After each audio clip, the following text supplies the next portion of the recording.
आप मेरे पिछले वीडियो को इतना लाइक करने के लिए, देखने के लिए आप लोगों का बहुत बहुत शुक्रिया। हेलो दोस्तों, आपने देखा होगा पिछले वीडियो में मैंने गोलगप्पे बनाए, दही बड़े बनाए, पापड़ी चाट बनाए। इसका एक रीज़न है मैं जो आपसे शेयर करना चाहती हूँ। डॉक्टर के एडवाइस की वजह से मैंने ये सब चीज़ें घर में बनाना शुरू किया। मैं आपसे शेयर करना चाहती हूँ कि मेरी किडनी कब से ख़राब हुई और मुझे ये दिक्कतें कब बढ़ने लगी, मुझे पता भी नहीं चला। डॉक्टर के पास गई मैं तो डॉक्टर ने बोला कि मतलब आप वेट कम करिए, वेट कम करिए। तो वेट जो है वेट कम मैं करने की बहुत कोशिश कर रही थी। मैंने मॉर्निंग वॉक भी किया, खाने पे भी कंट्रोल किया और चाय मीठा हर चीज़ मैंने छोड़ दिया, बहुत कोशिश किया। वेट पे ज़्यादा फर्क नहीं पड़ा मेरे। डॉक्टर थायराइड भी बोला कि थायराइड आपको है, थायराइड की भी जांच कराई, वो भी नहीं हुआ, मतलब वो भी नहीं निकला कि थायराइड है मुझे। एकदम सब रिपोर्ट मेरी नॉर्मल आ रही थी, समझ नहीं आ रहा था कि कहाँ मुझसे गलती हो रही है। और मैं मतलब बहुत परेशान भी रहती थी। कभी कभी मुझे अच्छा नहीं लगता था शादी ब्याह में जाने से, मतलब कि लोग देखते थे कि बहुत हैवी पर्सनालिटी है, बहुत लंबी चौड़ी हैं, बहुत मोटी हैं, तो हंसते भी थे लोग। कभी कभी बुरा भी लगता था मुझे। मैंने बहुत कोशिश की। फिर लास्ट में आते आते मेरी तबीयत बीच में बिगड़ने लगी थी। सूजन मेरे पैर में सूजन आने लगा था और बॉडी भी मेरी सूज रही थी, मेरी। और अचानक से मेरी तबीयत इतनी ज़्यादा बिगड़ गई। पहली बार मेरी किडनी की जांच हुई है। जितने डॉक्टरों के पास में गई किसी ने मेरी किडनी की जांच नहीं करवाई। हाँ, तो मैं कह रही थी कि पहली बार मेरी किडनी की जांच हुई तो उसमें पता चला कि हाँ मेरी किडनी ख़राब हो चुकी है। मुझे कहीं मतलब ऐसे हॉस्पिटल में एडमिट किया जाए जहाँ आईसीयू हो और डायलिसिस होता हो। तो पहले हम लोग जानते भी नहीं थे कि डायलिसिस भी होती है कोई चीज़, या किडनी भी कभी ख़राब होती है, कभी सुना ही नहीं था।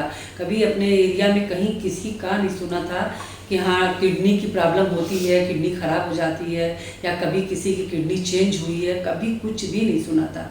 जब मेरे साथ ऐसा हुआ तो मेरे घर वाले, मेरे बच्चे, मेरे हस्बैंड, सब मेरे परिवार वाले एकदम शॉक्ड रह गए कि ये ऐसे हुआ कैसे मम्मी के साथ। डॉक्टर भी हैरान थे कि आखिर क्या प्रॉब्लम हो गई। मुझसे पूछ रहे थे कि आप बीपी है आपको, दवा खाती हैं, कितने दिनों से खा रही हैं। मैंने बताया 10 सालों से मैं बीपी की दवा ले रही हूँ। बोले कि और कोई भी मेडिसिन लेती थी आप?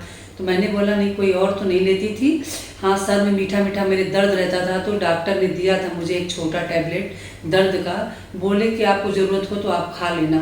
मैं खाने लगी उसको, रात में रोज़ खाने लगी, वही मेरी आदत हो गई। कुछ वजह समझ में नहीं आया और फिर मेरी डायलिसिस शुरू हो गई दोस्तों। अब मैं आगे आपको बताती हूँ। हाँ, तो मेरी डायलिसिस शुरू हो गई। वो दिन मैं नहीं भूल सकती हूँ कभी भी। 1 जनवरी 2017 जो मुझे एडमिट किया गया था। 10 दिनों तक मैं हॉस्पिटल में थी और मेरी पहली डायलिसिस के बाद ये सब उम्मीद कर रहे थे कि हाँ इसके बाद मम्मी रिकवर कर जाएंगी तो फिर डायलिसिस की ज़रूरत नहीं होगी। मगर फिर 3 दिन बाद मेरी डायलिसिस दोबारा से हुई। फिर 3 दिन बाद नेक्स्ट डायलिसिस का ज़रूरत पड़ गया। सांस फूलने लगा तो ये डॉक्टर बोले कि नहीं, इनको डायलिसिस अभी चाहिए, 2-4 करना पड़ेगा। तो 2-4 डायलिसिस के बाद मैं घर गई। जब 10 दिन बाद छुट्टी होके सारी मेडिसिन वगैरह सारा मेरा स्टार्ट हो गया था। फिर घर गई तो घर 10 दिन बाद फिर मुझे जाना था डायलिसिस कराने, क्योंकि मुझे हल्की हल्की सांस फूलने की दिक्कत हो रही थी। फिर मैं रेगुलर मेरा हो गया, शेड्यूल बन गया डायलिसिस का कि मतलब अब डायलिसिस कराना ही कराना है और कोई मतलब मेरे लिए ऑप्शन नहीं है।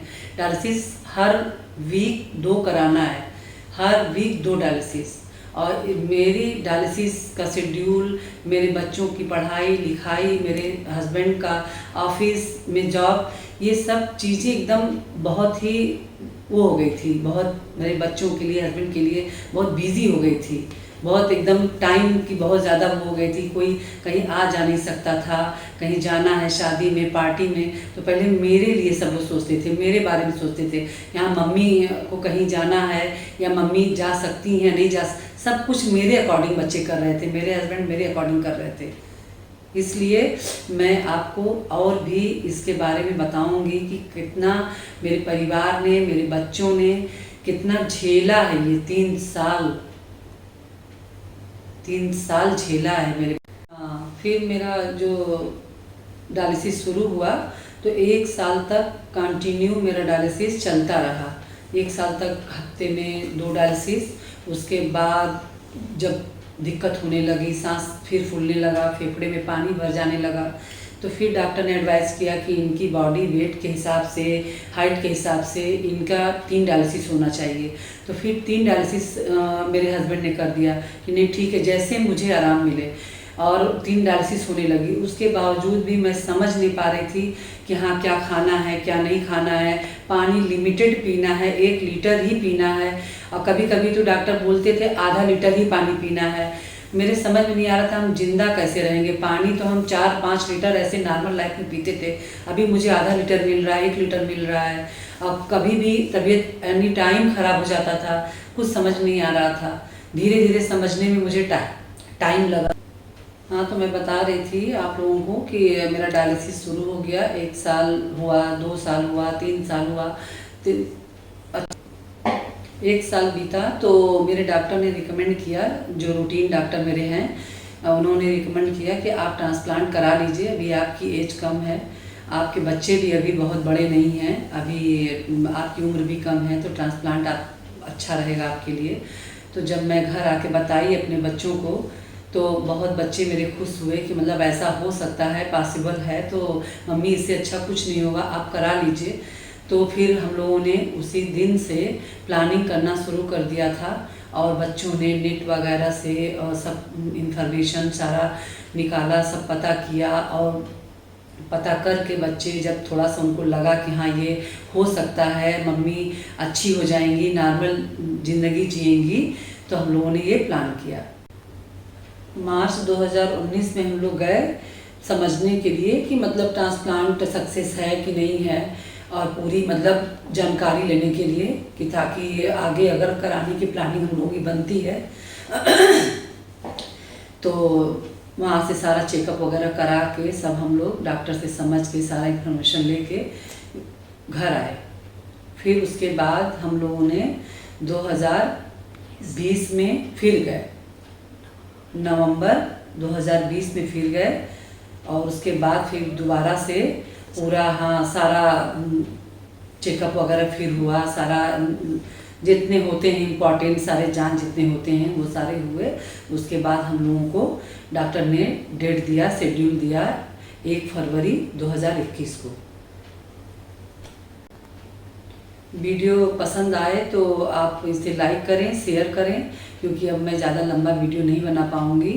नेक्स्ट वीडियो मैं आपको जल्द ही लेके आऊँगी और ट्रांसप्लांट जर्नी के बारे में आपको सारी इन्फॉर्मेशन दूँगी।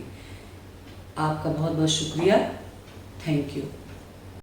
दोस्तों ज़्यादा से ज़्यादा लाइक करें, सब्सक्राइब करें, शेयर करें, और ताकि ज़्यादा से ज़्यादा लोग इसे देखें। और इन चीज़ों से मुझे बहुत इंकरेजमेंट मिलता है, इसलिए मैं आपसे गुजारिश करती हूँ कि ज़्यादा से ज़्यादा लोगों तक ये पहुँचाएँ।